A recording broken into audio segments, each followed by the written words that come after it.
हाँ, अभी substances in और इन द सराउंडिंग में हमारा जो अगला टॉपिक है is freezing.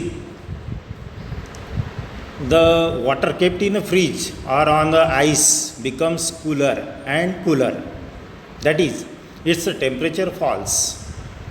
At a certain temperature, water does not get any cooler but start freezing and form ice. जो टेम्परेचर के ऊपर आइस तैयार होना शुरू हो जाता यानी वो सब्सटेंस लिक्विड टू सॉलिडिफाई होना शुरू हो जाता, वो टेम्परेचर मीन्स होगा उसका फ्रीजिंग पॉइंट. अभी the temperature at which this happen is called as an freezing point of water. वो हो गया वाटर का फ्रीजिंग पॉइंट, यानी जो टेम्परेचर के ऊपर वाटर आइस में कन्वर्ट हो जाता. The temperature of substance can follow below the 0 degree centigrade. कुछ सब्सटेंस ऐसे है कि उनका टेम्परेचर 0 डिग्री सेंटीग्रेड बिलो आ जाता. द टेम्परेचर ऑफ एयर, अभी जो टेम्परेचर है एयर का वो below 0 degree centigrade means -18 degree centigrade की जो फ्रीज़र में जो एयर है वो एयर का टेम्परेचर बिलो -18 डिग्री सेंटीग्रेड आ जाता. When ice gets heated it start melting और changing its liquid state again and ice melt at 0 degree centigrade. It means that the freezing point and melting point of water are one and the same. अभी जो temperature के ऊपर ice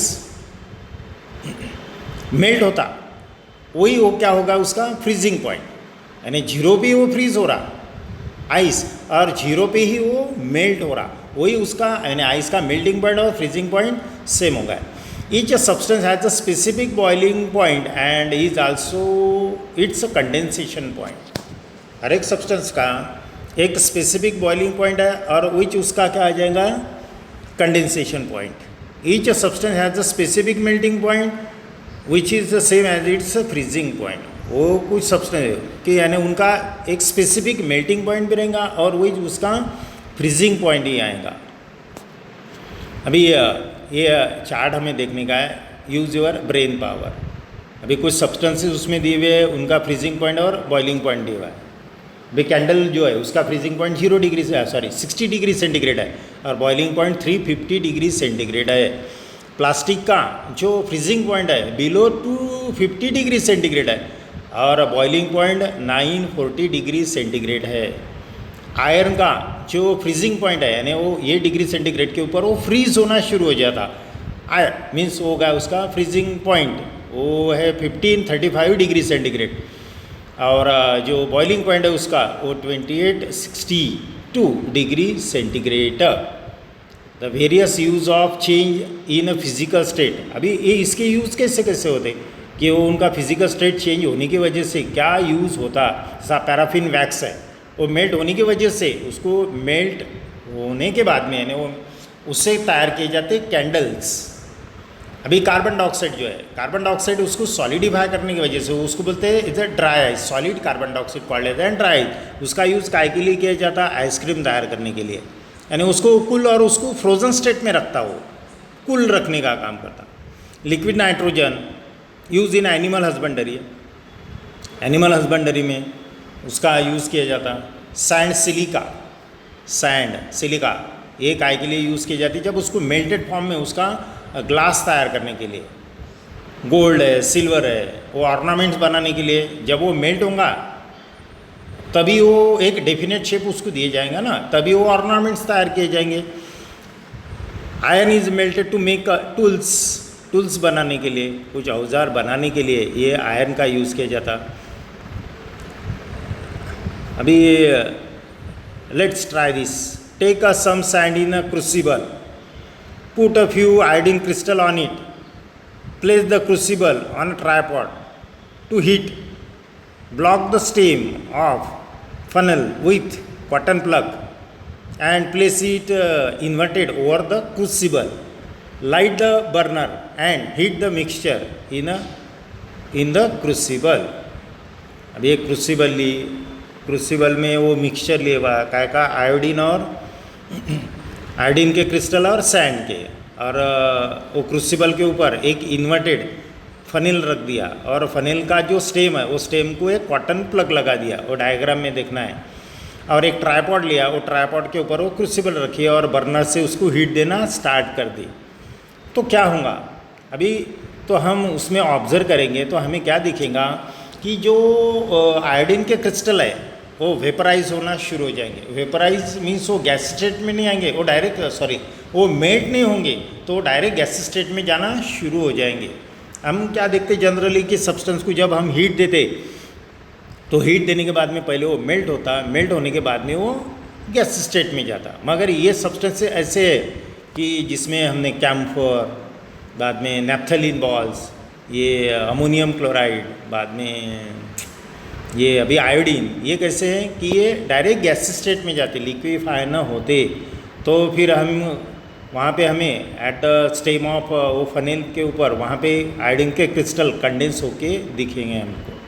अभी ये वो sublimation वही देखने का, वो जो सब्सटेंसेस है कि जो सब्सटेंस को हीट देने के बाद में वो डायरेक्ट गैस स्टेट में चले जाते without going into a liquid state, called as an sublimating substance, और वो प्रोसेस को बोलते हैं sublimation. Iodine crystal do not melt on heating but changes directly to a gas state when the fumes of iodine heats the walls of funnel, they cools to form the solid crystals of iodine and stick to the funnel walls. Thus on heating the iodine does not melt and change to liquid but directly change to a gas state. The change of substance directly into a gas or vapor without first changing it into a liquid is called sublimation. कि जो substance को, solid substance को heat देने के बाद में वो gases और वेपर स्टेट में ना जाते, वो डायरेक्ट लिक्विड स्टेट में ना जाते, वो डायरेक्ट गैस स्टेट में चले जाते, वो प्रोसेस को बोलते हैं सब्लिमेशन।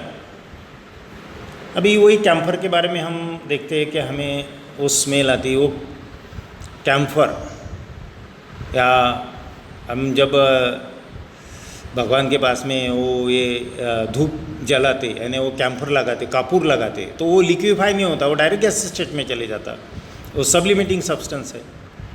वो each on opening of box of camphor its smell spread all around. Why does this happen?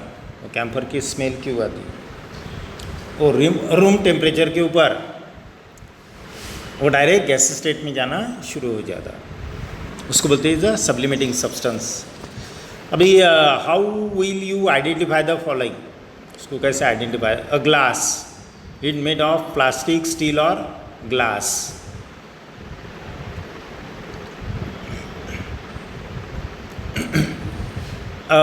Rod iron और एल्यूमिनियम, और अ डोर वुडन और ग्लास। देखो अभी ये डायग्राम में देखने का हमें क्या दिख रहा है हमें कि वो आयरन, ये जो रॉड है, ये रॉड काय से बने हुए हैं? आयरन के कि एल्यूमिनियम के? वो आयरन के रॉड है। अभी जो ग्लास दिखा हुआ है वो काय से बने हुआ है? इज ग्लास का ही, यानी सिलिका से। वो सिलिका से ग्लास तैयार होगा। और डोर काय से बने हुए हैं? इज वुडन से। वाइट पाउडर, सॉल्ट और चॉक पाउडर, क्या दिख रहा हमें? ये वो इज सॉल्ट है।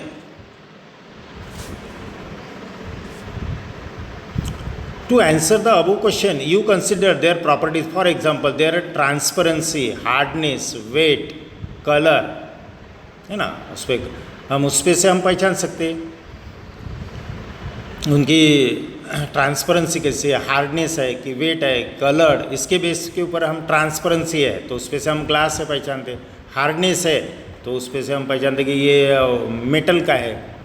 वेट, उसका वेट अगर कम है तो वो यानी सॉल्ट, और वो वेटेड है। और वो कलर पे से हमने वो सॉल्ट पहचान लिया, बराबर है।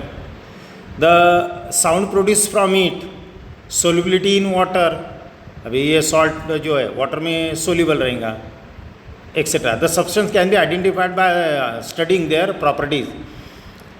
दे can be put to use according to their properties. Let's study the properties of substances in greater detail. अभी ये प्रॉपर्टीज ऑफ सब्सटेंसेस हम नेक्स्ट वीडियो में देखेंगे। Thank you.